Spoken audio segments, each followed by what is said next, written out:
Assalamu alaikum. Hello friends, how are you? Welcome back to my new video.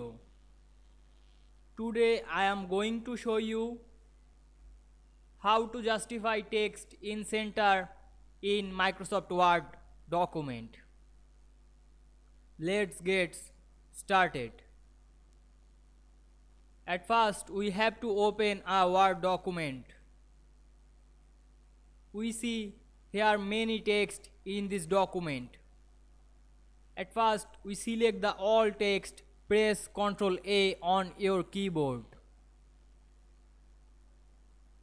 Then we click home menu and go to the center align and click it. Then we click justify.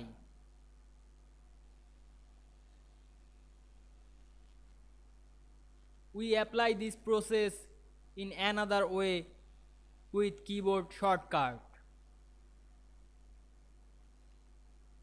At first we have to select all text, press Ctrl A, then we press Ctrl L on your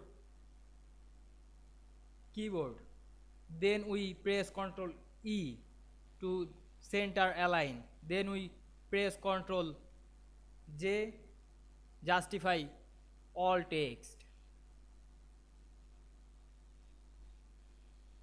I hope you enjoy this video. Please like, comment, share and subscribe my YouTube channel. Thanks for watching.